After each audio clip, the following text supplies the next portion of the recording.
नमस्कार मित्रों। आज हमारे साथ दिल्ली से टाइगर अशोक वानखड़े जी जुड़े हैं।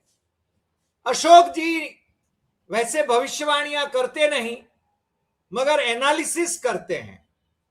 और चुनाव जब होना है तो अशोक जी हर राज्य का विजिट करते हैं, नर्व को टटोलते हैं, लोगों से मिलते हैं, सत्ता पार्टी और विपक्ष सबके नेताओं से, कार्यकर्ताओं से, लोगों से मिलते हैं और सही मानों में आकलन करते हैं।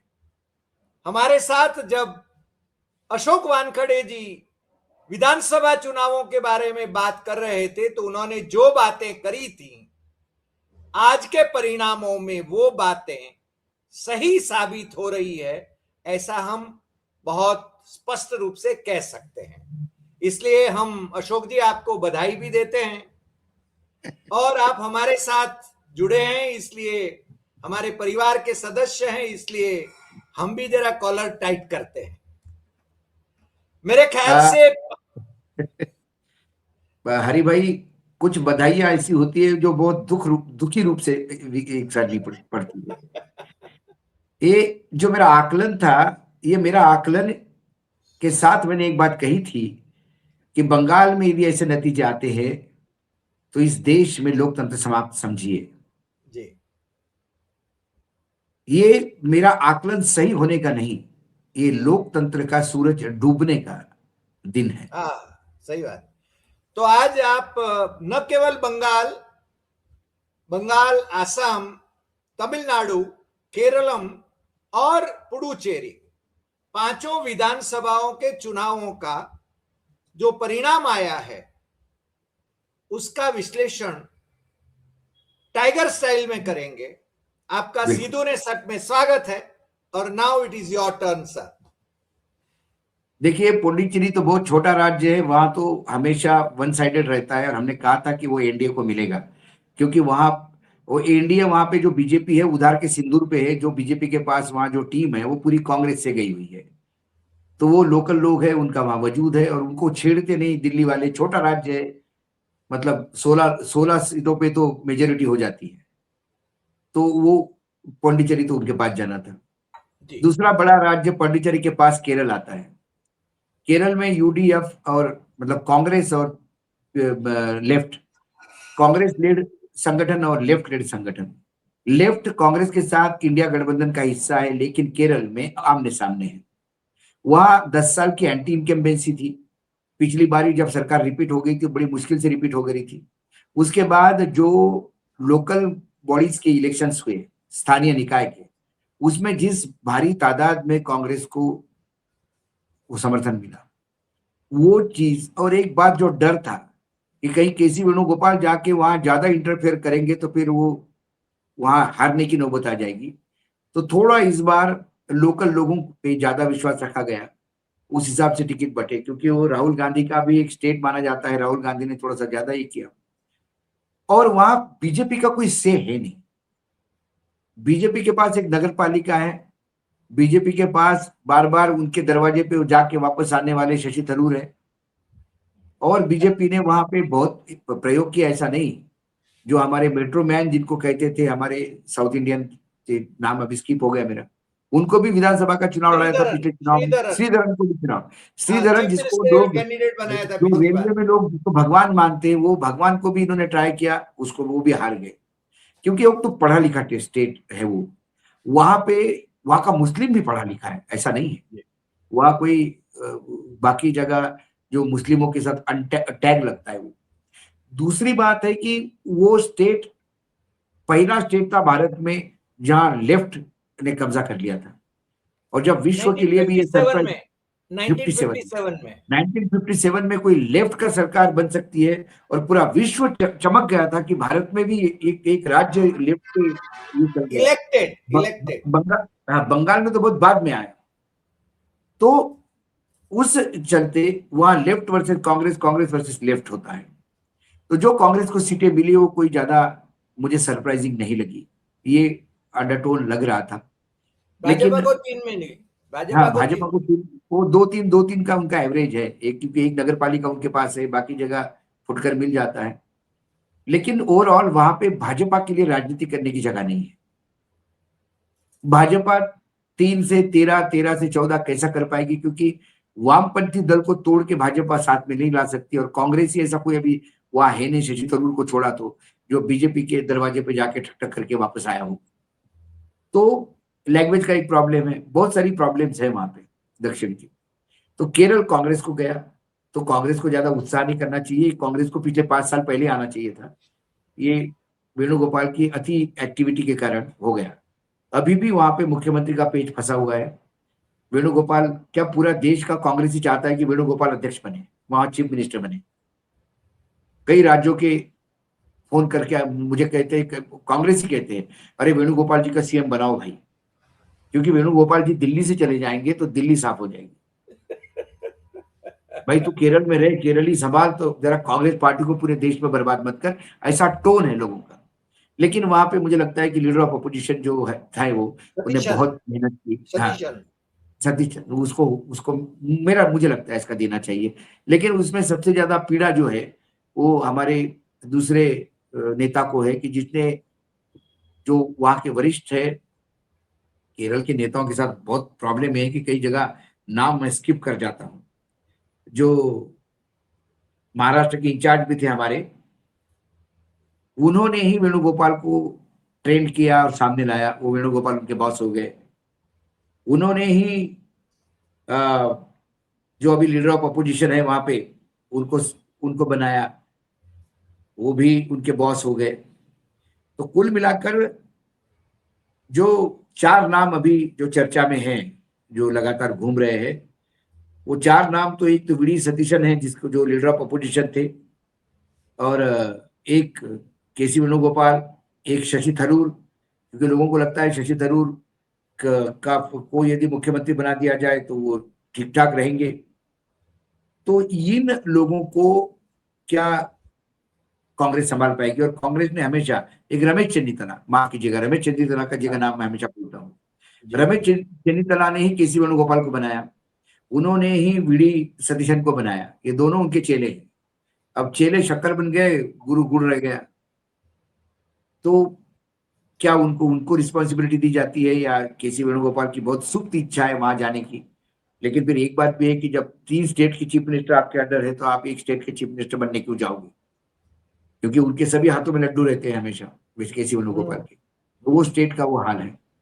अब आप आते हैं आसाम पे।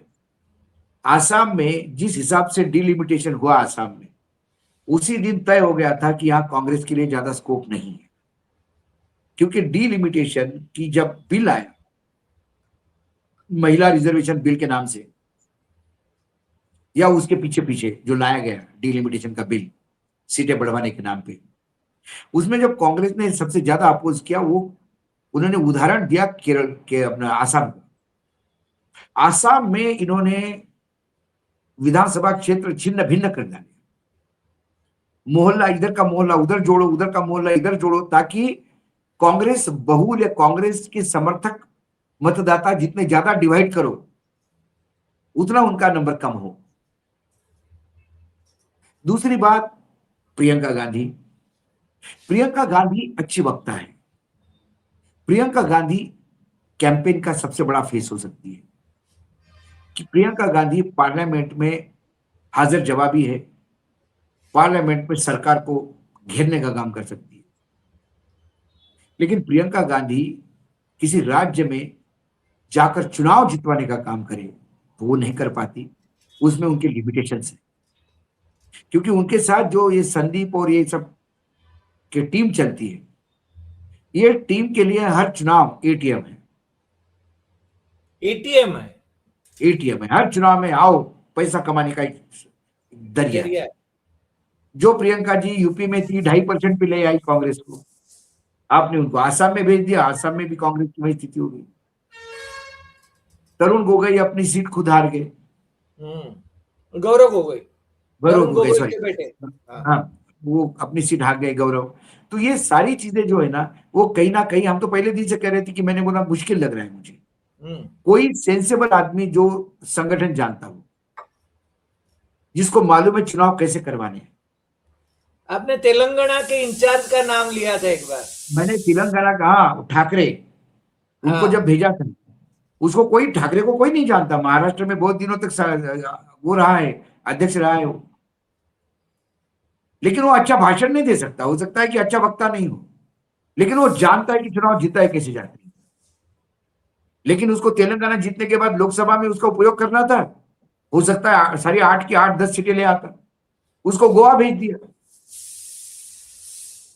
और फिर दिल्ली ने केरल में वो तेलंगाना में हाथ डाल दिया, हाथ जला लिया, आधी सीटें चली गई बीजेपी को। हम्म। तो ये समझ लेना चाहिए पार्टी को, किसका यूएसपी कहां है। अभी जैसा अभी तमिलनाडु में विजय के साथ बात हो रही है, जब आप विजय के साथ बात कर रहे हो तो यदि अहमद पटेल, आज थोड़ा सा हमको लगता है कि अहमद पटेल की कमी है, अहमद पटेल विजय से बात करने के पहले डीएमके से बात करते, डीएमके को भी अपने साथ रखते और विजय को भी अपने साथ रखते। इन्होंने एक तरफा विजय से बात करने लगी तो डीएमके तुम्हारा सबसे बड़ा साथी रहा है इंडिया गठबंधन में, सबसे स्ट्रॉन्ग सपोर्टर रहा है, वो अपमानित फील होगा, वो अलग अलग हो जाएगा आपसे। तो ये आसाम के नतीजे। अब आते हैं बंगाल पे। बंगाल में बीजेपी को चुनाव जीतना नेक्स्ट टू इम्पॉसिबल था। फेयर चुनाव होता तो आज ममता 200 पार होती। मेरा दावा है हरि भाई, जब पूरे नतीजे आएंगे और सारे फाइनल आंकड़े सामने आएंगे, आप देखना बीजेपी के और तमिलनाडु ये टीएमसी के टोटल वोट जो होंगे उसमें जितना डिफरेंस होगा उससे कई गुना ज्यादा मतदाताओं की लिस्ट में से लोग उड़ाए गए। 27 लाख और 34 लाख लोग डिफॉल्टर हैं। इस चुनाव में, बंगाल के चुनाव में, क्योंकि यह सिंगल इंजन सरकार थी, तो सिंगल इंजन सरकार में बहुत मुश्किल होता है आप अपने टूल किट को यूज करो। तो जैसे ही चुनाव अनाउंस हो गए, डीजीपी, चीफ सेक्रेटरी सब हटाए गए, कलेक्टर, एसपी हटाए गए, 2.5 lakh paramilitary force pump in किया गया। इतने मैंने माइक्रो ऑब्जर्वर और ऑब्जर्वर, ये ऑब्जर्वर और पुलिस ऑब्जर्वर और पॉलिटिकल ऑब्जर्वर और चुनाव मतगणना ऑब्जर्वर, इतने ऑब्जर्वर मैंने कभी नहीं देखे। और सेंट्रल गवर्नमेंट के एम्प्लॉइज, सेंट्रल गवर्नमेंट के एम्प्लॉइज, इतना क्या हो गया था। और उसकी परिणति है कि जो आपने चाहा वो किया। 10,000 से कम सीटें जो हारी थी ममता बनर्जी, उसमें सबसे ज्यादा वोट कटे हैं। और आश्चर्य की बात है कि 30-34 लाख लोग ऐसे हैं कि जिनके नाम है मतदाता सूची में लेकिन वोट नहीं दे सकते, डाउटफुल है।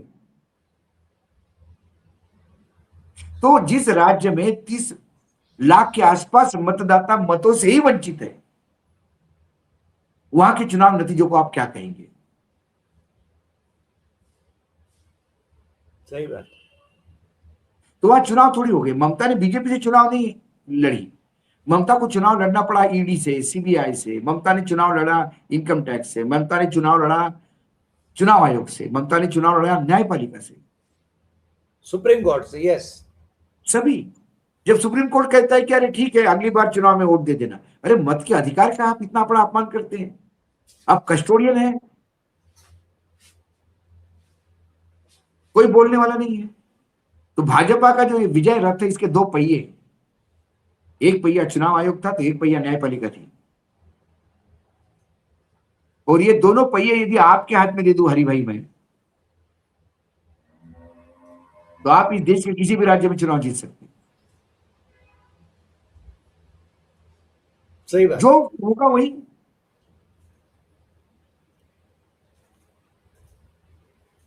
ऑटो में चली है, ईवीएम मशीन ऑटो में लेके जा रहे थे,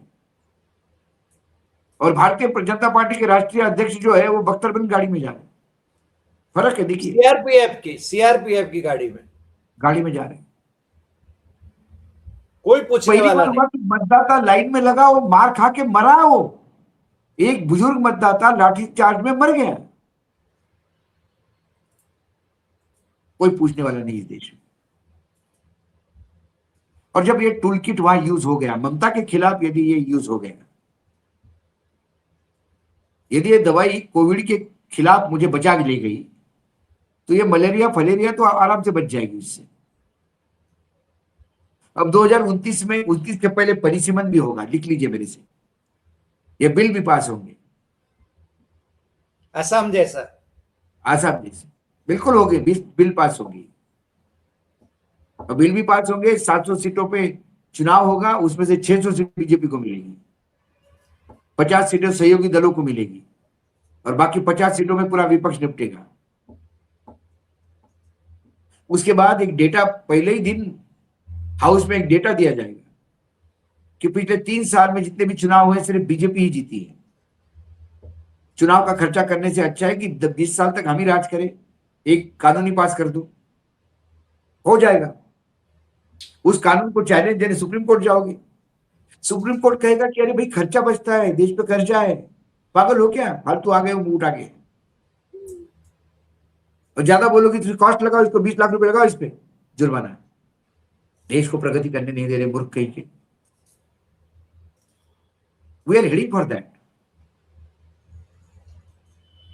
ये बंगाल में ममता की हार नहीं है, ये लोकतंत्र की हार है, क्योंकि एक भी आदमी मतदान से वंचित है तो फिर वो चुनाव नहीं है, या तो लाखों के तादाद में लोग हैं। तो ये प्री डिजाइन था। 2024 के बाद जितने भी चुनाव हमने देखा कि पहले अमित शाह जी आंकड़ा ही बोल देते हैं, वही आंकड़ा फिर एग्जिट पोल में आता है, और वही आंकड़ा फिर नतीजे में आता है। इसके बाद डिजाइंड नतीजे कहता हूं, डिजाइंड रिजल्ट। जी। अब आते हैं तमिलनाडु। तमिलनाडु में बहुत लोग कहते हैं कि विजय के खिलाफ पीछे बीजेपी का हाथ है, ये हाथ है, वो हाथ है। अब थोड़ा तमिलनाडु का दर्शकों को वो देखना चाहिए कि तमिलनाडु में हो क्या रहा है। 57 तमिलनाडु में कांग्रेस की सरकार हुआ करती थी।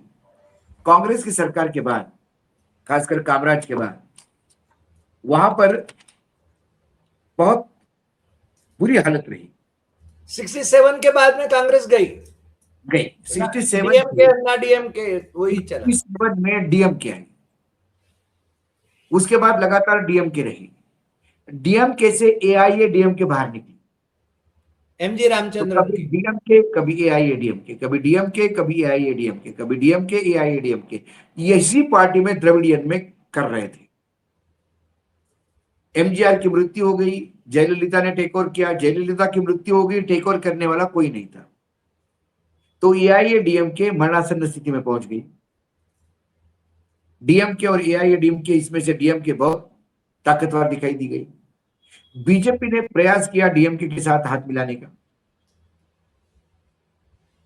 लेकिन डीएमके को यह मालूम था बीजेपी से खुल के साथ में आएंगे तो फिर द्रविडियन पॉलिटिक्स में बीजेपी के साथ जाने वाली का रास्ता जगह नहीं है। तो उन्होंने कहा कि नहीं, बीजेपी के साथ हम केंद्र में हैं, लेकिन राज्य में उनको सत्ता में हम भागीदारी नहीं देंगे, सत्ता में आए तो। ये मैसेज देने का प्रयास किया। इसी बीच जब एआईएडीएमके वीक हो गई तो उसकी जगह लेने के लिए कोई, भाजपा तो जा नहीं पाती, कांग्रेस की इच्छा ही नहीं कि किसी जगह के एक बार निकलने जाने के बाद वापस जाने की। तो वहां एक प्रयास किया कमल हसन ने, लेकिन फिर ब्राह्मणवाद हावी हो गया, वहां पेरियर की राजनीति चलती है। तो फिर ये विजय, जोसेफ विजय, ये क्रिश्चियन है, खुल के बोलते कि मैं क्रिश्चियन हूं। इनकी मां ब्राह्मण है लेकिन ये क्रिश्चियन है। इन्होंने बिल्कुल एमजीआर के तर्ज पर काम किया। इन्होंने कहा कि मैं राजनीति में आऊंगी तो फिल्म छोड़ दूंगा। जिस आदमी का करियर पीक पे हो, आप मुझे बताइए, रजनीकांत इतने बूढ़े हो गए फिर भी फिल्म करते हैं, और विजय जवान होते हुए जो फिल्म की 200 करोड़ रुपए एक फिल्म के लेता था, उसने फिल्म छोड़ दी, बोले मैं राजनीति करूंगा तो फिल्म में काम नहीं करूंगा। उसकी आखिरी फिल्म में भी रिलीज होने पे, तो लोगों का एक विश्वास बढ़ गया कि ये एमजीआर जैसा आ रहा है। दूसरी बात, उसने बिल्कुल पेरियार वाली लाइन पकड़ी। उसके हीरो कौन है, आप ताजुब रहेंगे। उसके हीरो का यदि मैं नाम बताऊं, उसका जो पोस्टर्स थे, उस पोस्टर्स पे 5 चेहरे थे जिस चेहरे ने क्रांति ला दी इस चुनावी राजनीति में। पहला पेरियार रामास्वामी, वाह। इन्हें कहा कि पेरियार हमारे सब कुछ है। दूसरे डॉक्टर बी आर आंबेडकर, जिसने समानता और संविधान दिया। तीसरे के कामराज, जिसने एजुकेशन महर्षि माना जाता है उनको। इन एंड कामराज का period suppose to be the golden period of Tamil Nadu politics governance. हालांकि वो स्कूल ड्रॉप आउट थे। उसके बाद एक नया उन्होंने नाम लिया, नया मतलब बहुत ऐतिहासिक नाम उठा के लाए, रानी वेल्लू नचियार। ये रानी ईस्ट इंडिया कंपनी के खिलाफ लड़ाई लड़ी अरे वाह। और झांसी की रानी के 75 साल पहले लड़ी। वाह। तो तमिलनाडु में वो बहुत बड़ा शौर्य का प्रतीक माना जाता है, स्त्री शक्ति का। उसने कहा कि ये हमारी रोल मॉडल है, हम हर चीज से इसके जैसे लड़ेंगे। और एक नया एक पोस्टर और उन्होंने पोस्टर में फोटो ऐड किया, अंजलि अम्मल का। ये भारत के स्वाधीन संग्राम में सबसे प्रखर चेहरा थी। इसको महात्मा गांधी ने दक्षिण की झांसी की रानी कहा था। वाह। सामान्य घर की महिला थी, लेकिन ब्रिटिश साम्राज्य को हिला दिया था। तो सामान्य महिला की भी इज्जत करता हूं, जो रानी शौर्य का प्रतीक है उसके प्रति भी नतमस्तक हूं, कि कामराज जैसा गवर्नेंस देने का प्रयास करूंगा, आंबेडकर जी की समानता लाऊंगा, और पेरियार जैसा जाति रहित समाज चाहिए मुझे। मैं जोसेफ खुद क्रिश्चियन हूं, आपकी सेवा में हूं। वाह। उसके पहले उसने प्री प्लान किया। उसने जयललिता के डेथ के बाद ही समझ गया था वो कि यहाँ वैक्यूम हो रहा है, अपने काम करना पड़ेगा। तो वहां हर बड़े हीरो के फैन क्लब होते हैं। इसने अपने फैन क्लब पे बहुत ध्यान दिया, गांव गांव फैन क्लब है। उसी फैन क्लब को उसने कल्चरल ऑर्गेनाइजेशन में ट्रांसफर किया और वो कल्चरल काम करने लगे समाज का। थे इसके फैन क्लब। फिर जब 2021 में चुनाव हुए लोकल बॉडीज के, तो उसने अपने उसी कल्चरल ऑर्गेनाइजेशन में से कुछ लोगों को उठाकर इंडिपेंडेंट चुनाव लड़ाया 130 सीट पर। उसमें से 115 जीत के लाए। तब उसको एक समझ में आ गया कि मेरा अब वोट बैंक डेवलप हो रहा है। उसके बाद जब उसने टीवी के खोला, पार्टी लॉन्च की, तो उसके पास ग्रास रूट से लेके ऊपर तक पूरा ऑर्गेनाइजेशन तैयार था। वही फैन क्लब वाले ऑफिसेस जो कल्चरल ऑर्गेनाइजेशन बन गए थे, वही पार्टी के कार्यालय बन गए। तो उसके पास पूरा एक ढांचा पूरे स्टेट में कैडर का तैयार था। वाह। अब मुस्लिम और क्रिश्चियन 12% है वोट रही वहां पे। उसने कुछ वोट 10% के आसपास डीएमके का छीना और 10 से 15% का वोट बैंक जो है वो एआईएडीएमके का छीना। फर्स्ट और सेकंड टाइम वोटर उसके लिए पागल थे, क्योंकि वो एजुकेशन और एम्प्लॉयमेंट का सामने दे रहा था, बात कर रहा था। एक्टर था, लोग उसको पसंद करते थे, बोलता अच्छा था। अरे हम उसकी फिल्में देखते हैं। तो ये सारा कॉकटेल जो बना, इस कॉकटेल ने वो आंधी ले आया। और एक बात तमिलनाडु की जनता ने बता दी, ये सभी राज्यों के नेताओं के लिए, बीजेपी के लिए भी एक सबक है। लोगों को फ्री चीजें देने से लोग तुम्हारे कब्जे में नहीं रहते। तमिलनाडु जैसी फ्री चीजें किसी को कोई दे राज्य में नहीं दी जाती। आदमी पैदा होने के पहले से उसमें पैसा मिलना शुरू हो जाता है, जब माँ के गर्भ में होता है, तो उसके अंतिम संस्कार तक पैसा मिलता है उसको। इतना कुछ मिलने के बाद भी यदि वो खाली हो गए, डीएमके को नंबर 2 पोजीशन पे जाना पड़ा, तो आप समझ सकते हैं कि एक नए पेरियार फिलॉसफी के नेता का उदय हुआ है तमिलनाडु में। वाह। ये जो अब तक 4-5 राज्यों का जो ओवरऑल व्यू मैंने देखा, बाकी बंगाल पे एक एपिसोड हम और करेंगे। जब बंगाल के पूरे आंकड़े आ जाएंगे, वोट परसेंटेज आ जाएगा, सीट वाइज आ जी जाएगा, तब जी। हम बता पाएंगे कि किस सीट पे कितने वोट कटे और कैसी टीएमसी हारी। वाह, बहुत अच्छे। आपने आज बहुत अच्छा विश्लेषण किया, हर राज्य का विश्लेषण किया, और मेरे ख्याल से फिर से हम जब पूरे आंकड़े आ जाएंगे हम उसका भी तो विश्लेषण बंगाल से करेंगे। अलग विश्लेषण करना पड़ेगा, क्योंकि बंगाल ये एक्सपेरिमेंट, पहला एक्सपेरिमेंट किया था बीजेपी ने। जी सिंगल इंजन सरकार में यदि हम छेद कर सकते हैं तो क्या हमारी टूलकिट यूज हो सकती है क्या? वो टूलकिट यूज हुई, नतीजे आए। अब ये यूपी में होंगे, यूपी में 300 पार जाएगी बीजेपी। ये 2029 के चुनाव तक होंगे।